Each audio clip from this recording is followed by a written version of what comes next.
আর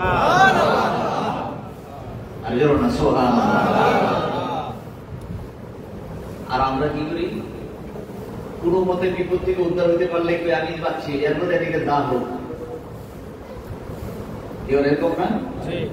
এগুলো আমার বিষয়ে লাভ নাই, আমার মতো আমি পার হয়ে গেছি, পিছনে যা হোক তারা বিপদে পড়ুক, আমার কোনো সমস্যা, আমি তো বেঁচে গেলাম। আমি কি বললাম? কিন্তু সকল নবীদের একটা তবিয়ত, তারা খালি যার যার নিজের নিজের সবার কি নিজের ব্যাপারে, আল্লাহ আমার বাঁচাও। কারণ আমার প্রত্যেকেরই একটা ভিতরে একটা ভীতি কাজ করতেছে, প্রত্যেকের ভিতরে একটা কি কাজ করতেছে? ভীতি। আল্লাহ জানি না আজকের দিনে আমাকে ক্ষমা করবেন কিনা। আদম আলাইহিস সালাম জান্নাতের ভিতরে বলছেন, লা তাকাল হাযিস শাজার, আদম সব জান্নাতের সব বিচরণ করবে, খাবে, চলবে, ফিরবে, কিন্তু এই গাছের নিকটেও যাইবে না। তুমি এই গাছের নিকটে কি করবে না? যাইবে না। কিন্তু পরে গাছের ফল খাইছেন। এরপর আল্লাহ পাক আদম আলাইহিস সালামের প্রতি জান্নাতের পোশাকগুলা খুলে জান্নাতের সিংহাসন থেকে আদম আলাইহিস সালাম এবং হাওয়া আলাইহিস সালাম দুইজনকে জমিনের মধ্যে, দুইজন দুই দেশে, একজনকে শ্রীলঙ্কায় আরেকজনকে সৌদি আরবের জেদ্দায়, দুইজনকে দুই দেশের মধ্যে দুইজনকে পাঠিয়ে দিলেন। দুইজন একদিন দুই দিন নয়, 350 বছর জমিনে কাটছেন। 350 বছর জমিনে কি করছেন? কাটছেন। কি বলে? রব্বানা আতিনা ফিদ দুনিয়া, রব্বানা যালামনা আনফুসানা ওয়া ইল্লাম তাগফির লানা ওয়া তারহামনা লানাকুনান্না মিনাল খাসিরিন। আল্লাহ রব্বানা, হে প্রভু, আমি যালামনা, আমি জুলুম করছি। নিজে নিজে কত অনুনয় বিনয় করে আল্লাহর কাছে একদিন দুই দিন না, কত বছর? 350 বছর কাঁদছে। পৃথিবীতে কোনো মানুষ নাই, আদম এবং হাওয়া আলাইহিস সালাম দুইজনের সাথে দুইজনকে দুই দেশে, সাক্ষাৎও নাই, দুইজন দুই জায়গায় কান্নাকাটি করতেছে। ওই কান্নাকাটি করতে করতে 350 বছর পরে আল্লাহ যখন ক্ষমা করে দিবেন, আল্লাহ যখন কাউকে ক্ষমা করে দেয়, তখন আল্লাহ তার রাস্তাও দেখায় দেয়। আল্লাহ তখন তারা কি করে দেয়? রাস্তা দেখায় দেয়। আদম আলাইহিস সালাম ঘুরতে ঘুরতে মক্কায় আরাফার ময়দানে গিয়ে হাজির। কোথায় কোথায়? আরাফার ময়দান। মাদ্দাপুর শব্দ হলো আইন রাফা, আরফুন মানে পরিচয়, পরিচয়ের মান। কিসের পরিচয়? আদম আলাইহিস সালাম যেই মাত্র আরাফার ময়দানে গিয়ে জাবাল রহমত পাহাড়ের উপরে দাঁড়াইয়া কান্না শুরু করছেন, এটার ভিতরে আমার নবীর পরিচয় আদম আলাইহিস সালাম পেয়ে গেছেন। কার পরিচয়? কার পরিচয়? নবীজির পরিচয়। আদম আলাইহিস সালাম আকাশের দিকে তাকায় ডাক দিয়ে বলেন, আল্লাহ, আমি যে জান্নাতের ভিতরে ছিলাম, জান্নাতের ভিতরে তোমার নামের সঙ্গে একটা নাম দেখছি, আমার মনে হয় এই নামটা তোমার সবচেয়ে প্রিয় নাম। সুবহানাল্লাহ। এই নামটা তোমার সবচেয়ে কি নাম? প্রিয় নাম। ওই নামটার খাতিরে আল্লাহ তুমি আমার মাফ করে দাও। নবীজির নাম নিয়ে আদম আলাইহিস সালাম আল্লাহর কাছে ক্ষমা চাইছেন। ক্ষমা চাইতে দেরি, আল্লাহ সাথে সাথে ডাক দিয়ে বললেন, আদম, তুমি এতদিন ছিলে আব্দুল্লাহ, আমার বান্দা। কি ছিল? আব্দুল্লাহ, আল্লাহর বান্দা। এখন আদমকে আল্লাহ ডাক দিয়ে বলেন, আদম সফিউল্লাহ, আল্লাহ বন্ধু বানাই দিয়েছেন। আদম, তুমি আমার নবীর নাম লইয়া আমার কাছে ক্ষমা চাইছো, বান্দা থেকে তোমারে আমি নবী তো বানাইলামই, আমার বন্ধু বলে তোমার ডাক দিলাম। সুবহানাল্লাহ। আল্লাহ বন্ধু বলে ডাক দিয়েছেন। সুবহানাল্লাহ। যার কারণে আহলে শরীফের মধ্যে আছে, ওই আরাফার ময়দানে জিলহজ মাসের 9 তারিখ, জিলহজ মাসের কয় তারিখ? 9 তারিখ আরাফার ময়দানে হাজীদের ওই ময়দানে উপস্থিত হওয়া ফরজ। হাজীদেরকে উপস্থিত হওয়া কি ফরজ। এখন কেউ যদি হজ করতে যায়, আরাফার ময়দানে যদি 9 তারিখ উপস্থিত না হয়, তাহলে তার হজ বাতিল। এটার কোনো কাফারা নাই। এটার কি নাই? ওয়াজিব তরফ হলে কাফারা দিলে এটা কিছু সংশোধন হয়, কিন্তু ফরজ তরফ হইলে এটার কি নাই। এই বছর হজ হবে না, এরপর বছর এসে আবার হজ করা লাগবে, এরপর বছর আবার কি হতে হবে? এই হজ করাটা আবার তার উপর কি, তার ফরজ হয়ে গেছে। আপনি যে গেছেন, আপনার তো হজটা ফরজ হয়েছে, ফরজ আপনি ভুল করে ফেলছেন। অনেকে বুঝে না, আপনার শরীরটা ভালো লাগে না, জান আপনারা সবাই জান আমি একটু ঘুমাই, তাহলে কি হজ কি হবে? সবাই কি হবে নাকি? এই জন্য আরাফার ময়দানে উপস্থিত হওয়া 9 তারিখ কোন সময়? সূর্য ওঠা থেকে অস্তমিত হওয়া পর্যন্ত এই সময়টা আরাফার ময়দানে অবস্থান করা হাজিদের উপরে কি ফরজ। যদি ওই ময়দানের মধ্যে উপস্থিত হয়, রাসূল সাল্লাল্লাহু আলাইহি সাল্লাম বলেছেন, একটা মা যখন সন্তানকে ভূমিষ্ঠ করে, ওই সন্তান যেমন নিষ্পাপ মাসুম থাকে, তার আমলনামায় যেমন গুনাহ থাকে না, আরাফার ময়দানে উপস্থিত হওয়া মাত্র আল্লাহ পাক তার কেমন নিষ্পাপ মাসুম বানায় দেয়। জোরে সুবহানাল্লাহ। তাকে নিষ্পাপ মাসুম বানায় দেয়। জোরে সুবহানাল্লাহ। তাহলে ওই আরাফার ময়দানে আদম আলাইহিস সালাম এইমাত্র দাঁড়াইছেন, আল্লাহর কাছে চাইছেন, আল্লাহ আদম আলাইহিস সালামকে সফিউল্লাহ বলে ডাক দিয়ে দিয়েছেন। জোরে সুবহানাল্লাহ। তখন এইভাবে এক একজন নবী এক একভাবে আল্লাহর কাছে ডাকবেন। আল্লাহ আদম আলাইহিস সালামের কাছে যখন হাসরবাসীরা যাবে, ডাক দিয়ে বলবেন, যেমন হাদিসুল কুবরা ইমাম জালালউদ্দিন সুয়ুতী রাহমাতুল্লাহ আলাইহি হাদিসের মধ্যে বর্ণিত আছে যে পুরো হাসরবাসীরা বিচারের কাজটা শুরু করার জন্য বিচারটাতে শুরু করবেন। যে এই ময়দানে এই মাথার উপরে যদি সূর্য থাকে, এখন যেমন সূর্যের তাপ, আপনারা যদি খোলা ময়দানে সূর্য যদি পুরো তাপ দেয়, কতক্ষণ দাঁড়িয়ে থাকতে পারবেন? একভাবে দাঁড়িয়ে থাকাটা কত কঠিন। আর ওই সময় এই সূর্য কত উপরে, সূর্য কি বিজ্ঞান বলতেছে 9 কোটি 30 লক্ষ মাইল দূরে সূর্য। কত? এই 9 কোটি। এটা হিসাবের কথা দেখেন তো, এটা কি আপনি ক্যালকুলেটর দিয়ে মাপজোক কইলে কি আপনি এটা দূরত্ব হিসাব করতে পারবেন যে কত উপরে? যে মক্কা মদিনা এখান থেকে 6000 মাইল দূরে। কয় হাজার মাইল? 6000 মাইল দূরে। আর সূর্য বলছেন হাজার না, লক্ষ না, কোটি বলছেন। 1-2 কোটি না, 9 কোটি। কয় কোটি? 9 কোটি 30 লক্ষ মাইল উপরে। আর ওই উপর থেকে তাপ দেয়, জমি উত্তপ্ত গরম হয়ে মানুষ আমরা অস্থির হয়ে যাই গরমে। আর কিয়ামতের ময়দানে, হাসরের ময়দানে ওই সূর্যটা সলা পরিমাণ মাথার উপরে, মেজের কাঠি সলা দিনের তো মেজের সলা, এই কাঠি উপরে বিজ্ঞান বলছে, রাসূল সাল্লাল্লাহু আলাইহি ওয়াসাল্লাম হাদিসের মধ্যে আছে যে সলা পরিমাণ মানে কি 4 আঙ্গুল উপরে। কয় আঙ্গুল? এখন আপনি বলবেন ওই সময় সলা কতটুকু সলা, এটাতে আবার একটা প্রশ্ন হতে পারে। মানে 4 আঙ্গুল উপরে। কয় আঙ্গুল? 4 আঙ্গুল উপরে সূর্যটা থাকবে। আর সূর্যটা পৃথিবীর চাইতে 13 লক্ষ ফুট কি? হ্যাঁ, সবাই পৃথিবীর চাইতে কত বড়? 13 লক্ষ ফুট। তাহলে হাসরের ময়দানটা পুরোটা পিছাইয়া যদি 4 আঙ্গুল উপরে সূর্যটা থাকে, বলতেছে এটার তাপে যেমন মাটি এখন জমিনে ফাটে, মাটিগুলো কি হয়? তাপের কারণে কি হয়ে যায়? ফেটে যায়। আর ওই সময় এই মাটিগুলা তামা হয়ে যাবে। মাটিগুলা কি হবে? তাহলে তামা যদি হয়ে যায়, গরমটা কম না বেশি? হ্যাঁ, গরম কম না বেশি? এই তাপের মধ্যে আপনি যে দাঁড়াইবেন, তামা যদি হয়ে যায় আর মাথার উপরে যদি সূর্যটা তাপটা দেয়, কেমন গরম? আল্লাহ রাসূল সাল্লাল্লাহু আলাইহি সাল্লাম বলছেন, মানুষের পানি যখন চুলার মধ্যে গরম করে, যখন পানিটা পাক ওঠে, যেভাবে টকবক করে, মাথার মগজগুলো এইভাবে কি করবে? টকবক করবে, টকবক করবে। অর্থাৎ গলে গলে গলে গলে মগজ সহ জমিনে পড়তে থাকবে। টাক পর্যন্ত, হাঁটু পর্যন্ত, কোমর পর্যন্ত এইভাবে মানুষগুলা, জাহান্নামী মানুষগুলা সাঁতরাইতে থাকবে। তো ওই অবস্থায় শুধু ময়দানটার মধ্যে থাকবে 50,000 বছর। কত বছর? 50,000 বছর। দুনিয়ার জিন্দেগি আমরা 50, 60, 70, 80, 90, 100 বছরের দেশে। এখন কেউ যদি বলে এই সূর্যের মধ্যে আপনি দাঁড়াই থাকবেন 1 বছর, কয় বছর? আর এখন তো দিন এবং রাত মিলেই হয়। আর যদি 24 ঘন্টাই সূর্যের আলো তাপ দিয়ে যদি মাথার উপরে রাখে, আর এইভাবে যদি 1 বছর রাখে, আমাদের কারো অস্তিত্ব খুঁজে পাওয়া যাবে? হ্যাঁ, সব অস্তিত্ব খুঁজে পাওয়া যাবে। আর ওই ময়দান থাকবে কত বছর? 50,000 বছর। কত বছর?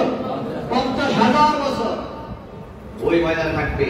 তখন ওই ময়দানে শুধু বিচারটা দিয়ে শুরু করবেন। যে জাহান্নামীরা বলবে, মনে করতেছে যে কষ্ট মনে হয় জাহান্নামে মনে হয় যেতে ভালো।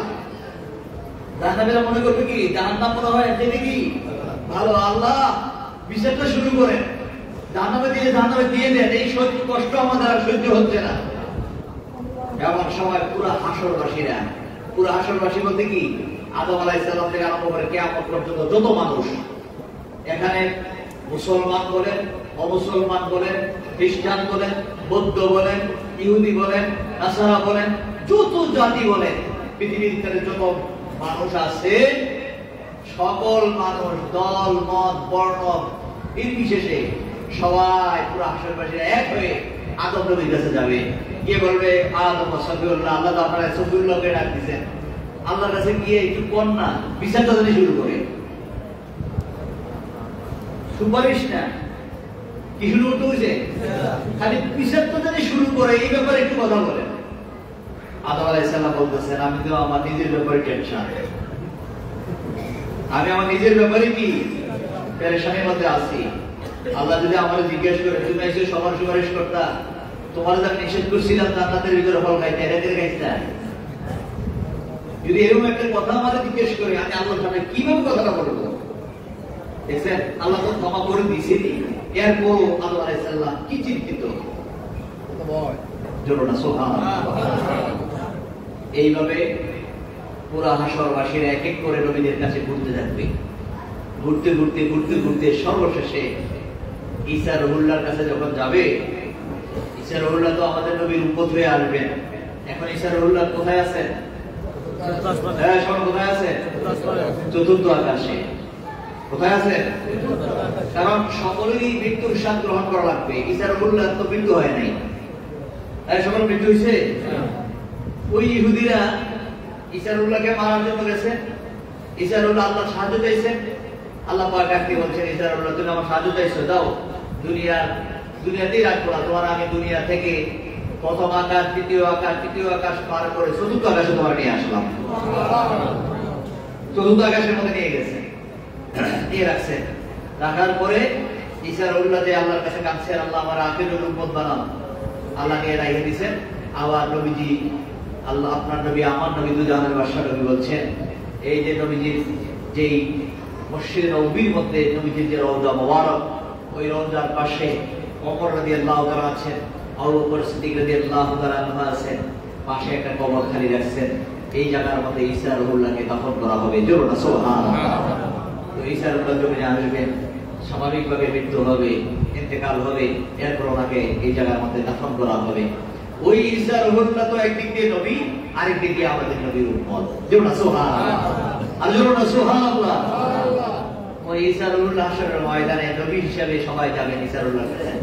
ঈসা রুহুল্লাহ বলবেন, না, আজকের দিনে কথা বলার মতো একজনই আছে, ওনার পরিচয়টা বলতে পারি, কিন্তু আমি আল্লাহর সামনে দাঁড়ায় কথা বলতে পারবো। তো উনি আল্লাহর সামনে কথা বলতে পারবেন। তো হাসরবাসীরা বলবেন, উনি কে? তিনি বললেন, আখিরি নবী, দুজাহানের বাদশা নবী, হুজুরপুর নূর সাল্লাল্লাহু আলাইহি ওয়াসাল্লাম, যাকে আল্লাহ স্বয়ং হাবিবুল্লাহ বলে ডাক দিয়েছেন। আল্লাহ কি বলে ডাক দিয়েছেন? হাবিবুল্লাহ। ওই নবী আজ কথা বলতে পারবেন। তো ওই জায়গার মধ্যে পুরো হাসরবাসীরা যাবেন। আপনার নবী আমার নবীর কাছে যাওয়া মাত্রই নবীজি সেজদার মধ্যে পড়ে যাবেন। সেজদায় পড়ে আল্লাহকে যখন ডাক দিবেন, সুবহানাল্লাহ, আল্লাহ পাক ডাক দিয়ে বলবেন, ইরফা রাসা, নবী আপনি মাথা তুলবেন, আমি তো আপনাকে এত ভালোবাসি, আমি আপনাকে এত মহব্বত করি, আপনি মাথা তোলেন, ইরফা রাসা, আপনার মাথা তুলেন। আমার সিনে বলছেন, ইশফা তুশফা, হাদিসের মধ্যে আছে যে আপনি যার ব্যাপারে সুপারিশ করবেন, আমি আল্লাহ আপনার সুপারিশ শুনবো। অর্থাৎ আপনি মাথা তুলেন, আপনি কি বলতে চান আমার কাছে বলেন। হাসরের ময়দান আল্লাহ পাক সত্য ভাষা বলবেন, ইন্নাবত শারফিকাল আসাদি, এই সত্য কথাগুলো যখন বলবে, তাহার নাম ধারণ করবে, ওই সময় নবীজি যখন আল্লাহ পাকের গুণবাচক মায়া কইরা আল্লাহ যখন ডাক্তার দিবে সেজদায় কইরা, আল্লাহ পাকের কাহার নাম থেকে মায়া রাহিম নামে পরিণত হয়। রাহিম মানে কি? একান্ত মায়া, এমন মায়া। নবীজির ব্যাপারে নবীজি আল্লাহ পাক বলবেন, ও নবী আপনি বলেন না, আপনি কি বলতে চান বলেন, আপনার কথা আমি শুনবো। কার ব্যাপারে বলবেন? যার ব্যাপারে বলবেন, আমি তার সুপারিশটাই শুনবো। আর জোরে না সুবহানাল্লাহ। কি মায়াশীল হয়ে যাবে। আল্লাহ পাক বলেন আমার 100 ভাগ মায়া, 1 ভাগ মায়া না গঠন করে দিছি সৃষ্টি জগতের মধ্যে। এরপরও তোমাদের কত একজনের প্রতি একজন কত মায়া লাগে, আর আল্লাহর মায়া কম না বেশি? 99 ভাগ মায়া আল্লাহর কাছে। এরপর আল্লাহ পাক বলেন আমি হাসরের ময়দানে কাহার নাম ধরে বেশিক্ষণ খালি কাহার নাম ধরে ডাকটা দেব, আর হাসর মাঠে ঘুরতে ঘুরতে যখন নবীর কাছে যায় খালি ডাকটা দিব, আমার নবী যখন আমাকে আদর করে মায়া করে খালি ইসমে আজম মাকামে মাহমুদের মতো উপনীত করার জন্য আমরা আযানের পরে যে দোয়ার মধ্যে পাঠ করি, ওই প্রশংসার মাকামে মাহমুদ মানে কি? প্রশংসার সিংহাসন। নবী যখন সিজদায় পড়ে চোখের পানি ফেলে যখন আল্লাহর প্রশংসা করবে, আল্লাহ খুশি হয়ে আমার নবীকে প্রশংসার সিংহাসন নবীর জন্য পাঠিয়ে দিবেন। নবী আপনার প্রতি আমি খুশি হয়ে গেছি, আপনি যে আমার প্রশংসা করছেন। আর জোরা সুবহানাল্লাহ। নবীজি প্রতি খুশি হয়ে যাবেন, নবীজি উম্মতের জন্য দোয়া করবেন। এখন নবীজির পরে সে আল্লাহ দোয়া কবুল করবেন, বিচারের কাজ শুরু করবেন।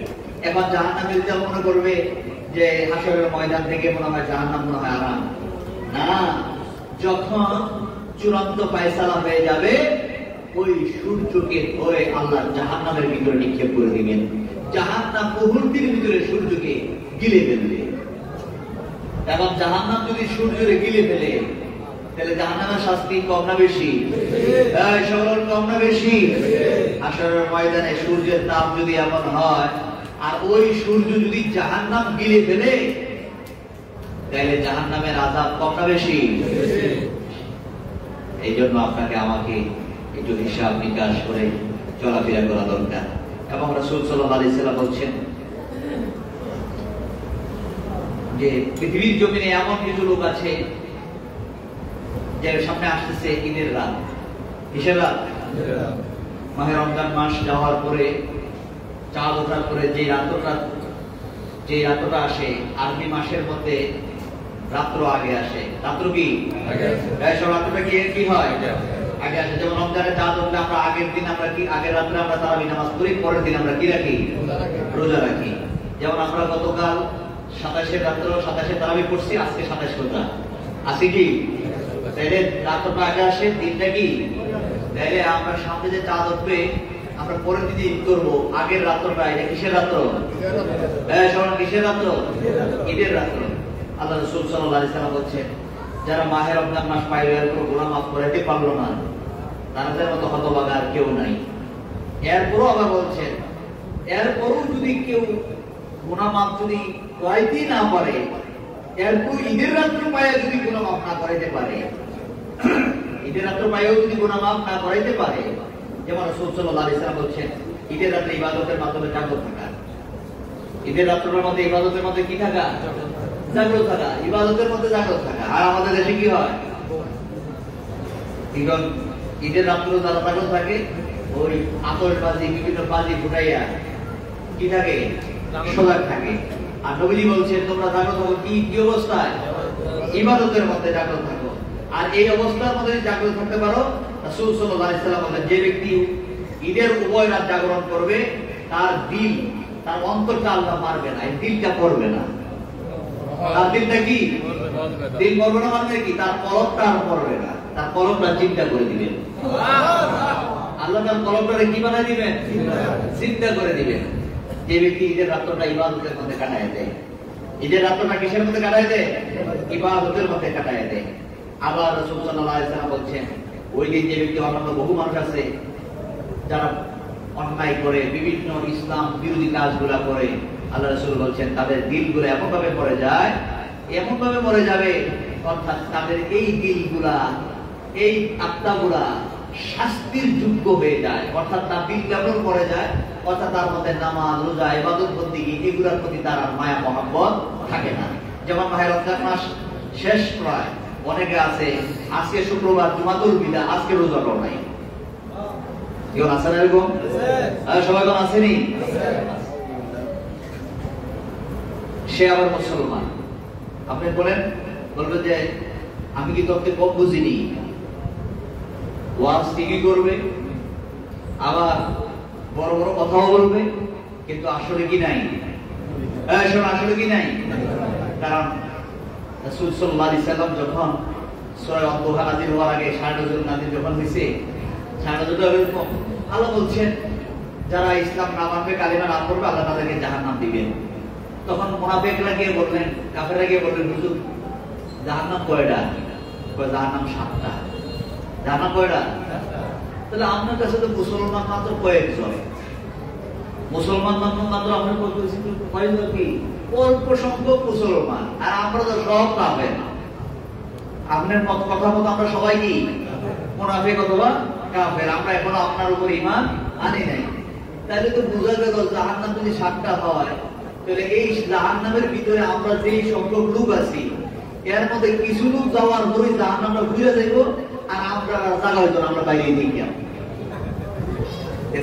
দিল্লি কেমন দেখবেন, যারা রোজা না রাখে, নামাজ না পড়ে, তার কাছে কথা পেয়ে পারতেন না, তারা লোকের কথা পেয়ে কি কানে পারতেন না, তারা ছাপার জোর বেশি। মুনাফিক নবীজির সঙ্গে তর্ক করতেছে, কার সঙ্গে? নবীজির সঙ্গে তর্ক করতেছে, বলতেছে হুজুর জাহান্নাম ঘুরে ঘুরবো, আমরা তো বাইরে নেই কেন? এরা মনে করছে জাহান্নামটা মনে হয় ওই চুলা, যেমন ছোট্ট একটা আগুনের চুলা, যেমন চুলা মনে করছে। একটা সূর্য যদি জাহান্নামের ভিতরে অনায়াসে গিলে দিলে, সূর্যটা কত বড়? পৃথিবীর চাইতে 13 লক্ষ গুণ। এই সূর্য যদি অনায়াসে জাহান্নাম গিলে যেতে পারে, ওই জাহান্নামটা কত বড়? আর ওই জাহান্নামের ভিতরে মানুষ কেমন জায়গা হবে? আল্লাহ রাসূল সাল্লাল্লাহু আলাইহি ওয়াসাল্লাম বলছেন, পৃথিবীর সকল মানুষকে যদি জাহান্নামে দেওয়া হয়, এরপর জাহান্নামের 3 ভাগে 1 ভাগও পড়বে না। এরপর জাহান্নাম পড়বে, আমার আরো দাও, আল্লাহ আমার আরো খোরাক দাও। তখন সূর্যকে ভিতরে নিয়ে দিবেন, এরপর বলবেন না হয় নাই, আমার আরো দাও। জাহান্নাম চিৎকার করতে থাকবে, কান্না করতে থাকবে, আমাকে আরো আদার দাও, আবার দাও। রাসূল সাল্লাল্লাহু আলাইহি ওয়াসাল্লাম বলছেন, এই জাহান্নামকে আল্লাহ নিজে কুদরতি ভাবে এই জাহান্নামকে শান্ত করবেন, না হয় জাহান্নাম চিৎকার করতে থাকবে। তাহলে জাহান্নাম কি ছোট না বড়? এই সব জাহান্নাম ছোট না বড়? এত বড় জাহান্নাম। এবার এই জাহান্নামের ভিতরে সব মানুষ যদি চলে যায়, এরপর জাহান্নাম খালিই থাকবে। এবার কাফের মুশরিকরা মনে করছে যে জাহান্নাম মনে হয় ছোট, এরপর ঘুরবো, আমরা খালি বাইরে ফিরে আসবো। এই সুযোগ আছে নাকি? এই সুযোগ আছে। এই জন্য মাহে রমজানের রোজা, আমি গত জুমায় বলেছি, মাহে রমজানের রোজা, যে ব্যক্তি মাহে রমজানের রোজা ভাঙলো, একটা রোজা ভাঙলে তার কাফারা আদায় করতে হবে কয়টা রোজা? 60টা রোজা। 60টা রোজা যদি না রাখতে পারে, 60 জন ফকির অথবা মিসকিনকে 2 বেলা পেট ভরে খাওয়াইতে হবে। কয় বেলা? 2 বেলা খাওয়াতে হবে। যা হোক, আল্লাহ যেন আমাদের সকলকে কবুল করেন। এবং মাহে রমজানে, এই মাহে রমজান বিদায়ের পথে, এবং বিশেষ করে রাসূল সাল্লাল্লাহু আলাইহি ওয়াসাল্লাম বলছেন, তোমরা বেশি বেশি করে এই মাহে রমজান মাসে দান সদকা করো। এই মাহে রমজান মাসের দান সদকা করা এবং যাকাত দেওয়া। আমি গত জুমায় বলেছিলাম যাকাত সম্পর্কে বলবো, কিন্তু আজকে তো আমি তো অনেক কথা আগায় ফেলেছি, অনেক সামনে চলে গেছি। যা হোক, বিশেষ করে অল্প অল্প আমি একটু বলে দিই। রাসূল সাল্লাল্লাহু আলাইহি ওয়াসাল্লাম বলছেন, বছরে তোমরা সকল কিছুর উপরে তোমরা কি দিবে? যাকাত দিবে। জমিরও যাকাত আছে। জমিরও কি আছে? যাকাত আছে। জমির ফসলের যাকাত। জমির কি দিতে হবে? ফসলের যাকাত হবে। এটাকে ওশর বলা হয়। এটা কি বলা হয়? ওশর বলা হয়। যেমন আমাদের দেশে জোয়ার ভাটার পানি নেই, মেঘনার আশেপাশে যারা আছে তারা জোয়ার ভাটার কি আছে? পানি হয়। তারা টাকা পয়সা দিয়ে শেষ করে পানির খরচ দেওয়া লাগে না, কিন্তু আমাদের দেশে পানির খরচ দেওয়া লাগে। আমাদের দেশে পানির কি খরচ দেওয়া লাগে। এটার ব্যাপারে রাসূল সাল্লাল্লাহু আলাইহি ওয়াসাল্লাম হাদিসের মধ্যে বলছেন যে এটার যাকাত হলো, তুমি যদি ওই আল্লাহ প্রদত্ত পানি, যদি যেমন জোয়ার ভাটার পানির কারণে যদি ফসল হয়, তোমার পানি খরচ দেওয়া লাগে না, তাহলে তোমাকে যাকাত দিতে হবে 10 ভাগের 1 ভাগ। 10 ভাগের 10 ভাগের কি 1 ভাগ। আর তুমি যদি নিজে পানি খরচ দিয়ে ফসল করো, তাহলে তোমাকে যাকাত দিতে হবে 20 ভাগের 1 ভাগ। তোমার জমিতে যদি 20 মণ ধান হয়, তুমি ফসলের যাকাত দিবা 1 মণ ধান। কয় মণ ধান? 1 মণ ধান আল্লাহর রাস্তায় তোমাকে কি করতে হবে? তুমি দিয়ে দিতে হবে। এটা হলো জমির ফসলের কি যাকাত। যারা ফসল করেন আপনারা এই যাকাতের দিকে খেয়াল রাখবেন। এবং বিশেষ করে আর সমস্ত এখন কেউ কেউ বলবেন যে আমার উপরে যাকাত ফরজ হয়েছে কিনা, কতটুকু সম্পদ হইলে যাকাত ফরজ, অন্তত এটা তো জানা দরকার। কতটুকু সম্পদ হইলে আমাদের যাকাত ফরজ, এটা আমাদের জানা দরকার। বিশেষ করে এখানে দুইটা কথা আছে। আমরা জানি 7.5 ভরি 52.5 তোলা, 7.5 ভরি স্বর্ণ, 52.5 তোলা রৌপ্য, এই যে দুইটা কথা আছে। এর মধ্যে স্বর্ণের দিক দিয়ে যদি 7.5 ভরি হয় আর রৌপ্যর দিক দিয়ে যদি 52.5 তোলা রৌপ্য হয়, এটা রৌপ্য এবং স্বর্ণের যাকাতের ব্যাপারে বলা হয়েছে। কিন্তু কি পরিমাণ টাকা থাকলে আমি যাকাত দেব, এই কথা, এটা স্বর্ণ আর রৌপ্য গেল। এখন আমার কি পরিমাণ টাকা হলে আমাকে যাকাত দেওয়া লাগবে? এখন যাকাত দিতে হবে, রৌপ্য যদি 52.5 তোলা রৌপ্যের মূল্য যদি, এখন বর্তমান বাজার মূল্য যত আছে প্রায় ৬৮,০০০ টাকার মতো হয়। প্রায় কত? বর্তমান বাজার মূল্যে 52.5 তোলা রৌপ্যের মূল্য ৬৮,০০০ টাকার মতো হয়। তাহলে ৬৮,০০০ টাকা ক্যাশ টাকা যার কাছে থাকবে, মানে গত রমজান থেকে আরম্ভ করে এই রমজান পর্যন্ত আপনার ক্যাশ ছিল মনে করেন প্রায় ৭০,০০০ টাকা। কত টাকা? ৭০,০০০ টাকা গত রমজান মাসে আপনার ক্যাশ টাকা ছিল।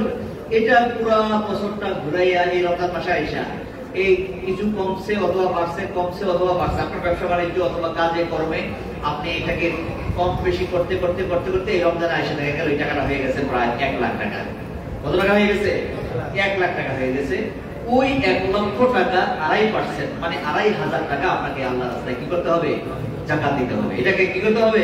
যাকাত দিতে হবে। যেটা মূল্যটা কত হবে? ৬৮,০০০ টাকা। কত টাকা?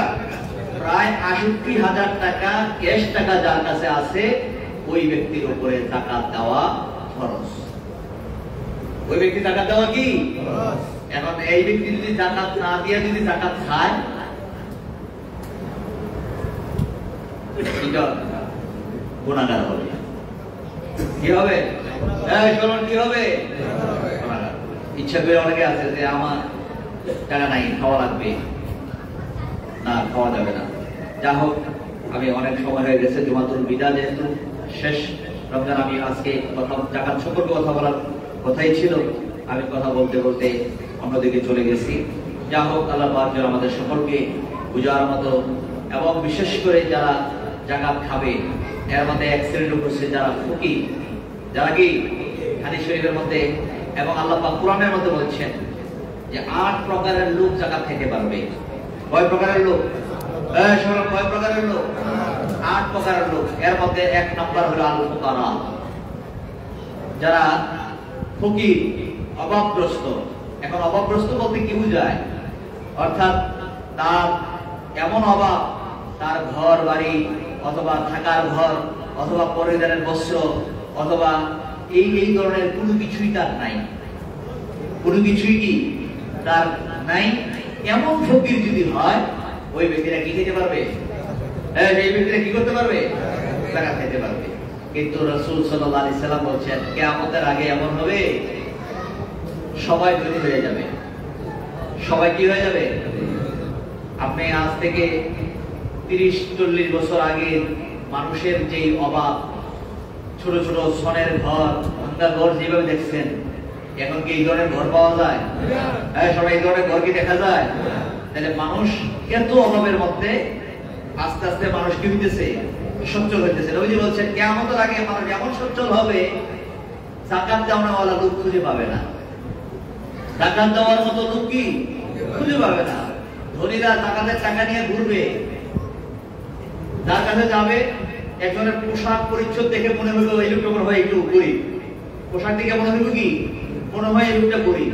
তার কাছে কি বলবে, ভাই আপনার তো কিছু অভাব মনে হয়, আমার কাছে যাকাতের টাকা অনেক টাকা আছে, আপনি নিয়ে যান। আমি পোশাক দেখতেছো আমার দুর্বল না, আমি ঘুরতে ঘুরতে আমার পোশাকটার এই অবস্থা হয়েছে, আমি যাকাতের টাকা নিয়ে এই যে ব্যাগ দেখতেছো এইটা নিয়ে আমি ঘুরতেছি, আমি নিজেও এই ব্যাগ নিয়ে কি করতেছি? ঘুরতেছি। ঘুরতে ঘুরতে আমার জামার এই অবস্থা হয়েছে, আমি গরিব মানুষ খুঁজে পাইতেছি না। অর্থাৎ একজন আরেকজনকে যাকাত দেওয়ানোওয়ালা লোক খুঁজে পাওয়া যাবে না। কিন্তু নবীজি বলছেন, সম্পদের অভাব হয় না, কিন্তু আমার একটা বড় চিন্তার বিষয়, ওই সময় মানুষের ঈমান নিয়ে আমার চিন্তা। কি নিয়ে চিন্তা? সবাই কি নিয়ে? ঈমান নিয়ে চিন্তা। দেখেন না, এখন টাকা পয়সার অভাব নাই, কোনো কিছুর অভাব নাই। এখন বর্তমানে ফেসবুক, ইউটিউব, বিভিন্ন মাধ্যমে যে ওয়াজ শুরু হয়েছে, এখন আর পাবলিক আলেম ওলামার কাছে গিয়ে ওয়াজ আর জিগায় না, নিজেই ওয়াজ ইউটিউব থেকে বার করিয়া নিজেই বড় মুক্তি হয়ে থাকা। এখন নিজেই কয় পাইছি জায়েজ নাই, পাইছি এটা করণ যেত না, পাইছি এই যাওয়া যেত না, পাইছি এই কথা পথ যেত না। এই যে নিজে মুক্তি হইতেছে, আল্লাহ রাসূল বলছেন আখিরি জমানায় এই যে পারবে। এখন কিছু কথা আছে, রাসূল সাল্লাল্লাহু আলাইহি ওয়াসাল্লাম বলছেন আখিরি জমানায় এমন হবে, আলেম জানবে, আলেম গুনাহ করবে, আলেম গুনাহ করার কারণে হবে ফাসিক, আর আলেমের গুনাহ দেখে আরেকজন মনে করবে হুজুর যখন করছে আমি এটা করি, এটা আমাদের কাছে সওয়াব হই, সওয়াবে দিয়ে কইরা মূর্খ মানুষগুলো হয়ে যাবে কাফের। মূর্খ মানুষগুলো কি হয়ে যাবে? তখন সাহাবায়ে কেরাম বলতেন হুজুর এটা আবার কেমনে? আলেম হইব ফাসিক, সাধারণ মানুষ কাফের হয়ে যাবে। যেমন কেউ যদি মদ পান করে, কি পান করে? কি পান করে? মদ পান করে। এখন একজন জ্ঞানী ব্যক্তি যদি মদ পান করে, সে যদি হারাম জায়গা মদ পান করে, এটা হলো গুনাহ, কবিরা গুনাহ। কি গুনাহ? কি গুনাহ? কবিরা গুনাহ। মনে করেন একজন হুজুর খাইয়ে দিয়েছে, মনে করেন হুজুর যখন খাইছে আমাদেরকে জায়েজ, এই মনে করে কেউ যদি জায়েজ মনে করে খায়, তাহলে হয়ে যাবে কুফরি। কি হয়ে যাবে? কি হয়ে যাবে? কুফরি মানে কি? কাফের হয়ে যাবে। আপনি যদি গুনাহ জানেন করেন, এটা গুনাহই হবে। আর গুনাহ না জানেন যদি মনে করেন যে উনি যখন করছে আমার জন্য এটা জায়েজ, জায়েজ জানেন মনে করে, এটা হয়ে যাবে কুফরি। এই জন্য একটু হিসাব নিকাশ করে বুঝে শুনে চলাফেরা করা লাগবে। আল্লাহ যেন আমাদের সকলকে বুঝার মতো তৌফিক দান করেন। আমরা সকলে বলি আল্লাহুম্মা আমিন। আরেকবার বলি আল্লাহুম্মা আমিন। এবং বিশেষ করে এই আমরা ফকিরের কথা বলছি, আরেকটা আছে মিসকিন, আরেকটা আছে কি? ঘর আছে কিন্তু খাওয়ার মতো ব্যবস্থা নাই, ভিক্ষাবৃত্তি করে খায়, এরকম আছে না? কিন্তু জায়গা আছে, ঘরও আছে, কিন্তু খাওয়ার মতো ব্যবস্থা নাই। এটাকে বলা হয় কি? মিসকিন। ওই ব্যক্তিও যাকাত খাইতে পারবে। এখন 8 শ্রেণীর লোকের কথা এখানে আছে। আল্লাহ যদি কবুল করেন, অন্য সময় আপনারা যারা আছেন প্রত্যেকেই এই মাহে রমজান মাস বিদায়ের পথে, আজকে 27 রোজা, যদি 29-এ যায়, সামনে আজকের পর আর মাত্র 2টা রোজা। আর কয়টা রোজা? আজকের পর মাত্র আর 2টা রোজা। রোজা শেষ হয়ে যাচ্ছে। আল্লাহ যেন আমাদের সকলকে মাহে রমজানের পূর্ণ নিয়ামত বরকত আমাদের সকলকে নসিব করেন। আমরা সকলে বলি আল্লাহুম্মা আমিন। এবং মাহে রমজানের পূর্ণ নিয়ামত বরকত পাশাপাশি আল্লাহ যেন মাহে রমজানের খাতিরে আমাদের সকলের জীবনের সমস্ত গুনাহ আল্লাহ যেন মাফ করে দেন। আজকে জুমাতুল বিদা, দোয়া কবুল হওয়ার মাস, আজকে কবুল হওয়ার দিন। শুধু মাস না, আজকে মাহে রমজানের একদিক দিয়ে রোজা, আরেক দিক দিয়ে আজকে জুমার দিন। আবার আর পাশাপাশি আজকে মাহে রমজানের শেষ জুমা, দোয়া কবুল হওয়ার সময় আপনারা সকলে নামাজের পরে ইনশাআল্লাহ সকলে দোয়া করে যাবেন। অনেকের আব্বা, অনেকের আম্মা, দাদা দাদি যারা কবরে শুয়ে আছেন, মাহে রমজানের খাতিরে আল্লাহ পাক হাদিসের মধ্যে আছে ওই 1 মাসের জন্য জাহান্নামের দরজা আল্লাহ বন্ধ করে দেন। এই 1 মাস তারা যে শাস্তি থেকে, এই শাস্তি থেকে যে মওকুফ ছিলেন, মাফ ছিলেন, 1 মাস পরে যদি আবার শাস্তি শুরু হয়ে যায়, তাহলে কষ্টটা কি কেমন? কষ্টটা কম না বেশি? বেশি। এই জন্য আমরা আল্লাহর কাছে দোয়া করবো, আল্লাহ যেন আমাদের আপনজন যারা কবরবাসী হয়ে গেছেন, আল্লাহ যেন প্রত্যেকের কবরগুলা জান্নাতের বাগান বানিয়ে দেন। আমরা দোয়া করব, কারণ কবরবাসীরা আমাদের দিকে এখন তাকায় আছেন। আমরা যদি দোয়া করি, এই দোয়া আল্লাহর দরবারে কি হয়ে যায়? কবুল হয়ে যায়। দোয়া হলো মুমিন বান্দাদের জন্য সবচেয়ে বড় নিয়ামত, সবচেয়ে বড় হাতিয়ার। দোয়া হলো ইবাদতের মূল বগল বলা হয়েছে। আল্লাহ পাক যেন এই দোয়া করে আমরা যেতে পারি। এখন দেখা যায় দোয়ার বিরুদ্ধে কথা হয়। এবার দোয়ার বিরুদ্ধে কি হয়? কথা হয়। দোয়া, নবীজি দোয়া করছেন, সাহাবায়ে কেরাম দোয়া করছেন, দোয়া করছেন নি? সকলে দোয়া করছেন কিনা? দোয়া করছেন। আল্লাহও দোয়া শিখাইছেন, তোমরা দোয়া করো, পিতা মাতার জন্য দোয়া করো, রব্বিরহামহুমা কামা রাব্বায়ানি সগীরা। দোয়া শিখাইছেন। আল্লাহ যেন আমাদের সকলকে কবুল করেন। আমরা সকলে বলি আল্লাহুম্মা আমিন। এই বলে আজকের মতো আলোচনা এখানে শেষ করলাম। ওয়া আখিরু দাওয়ানা আলহামদুলিল্লাহি রাব্বিল আলামিন। আসসালামু আলাইকুম ওয়া রাহমাতুল্লাহি ওয়া বারাকাতুহু। যারা সুন্নাত পড়েন নাই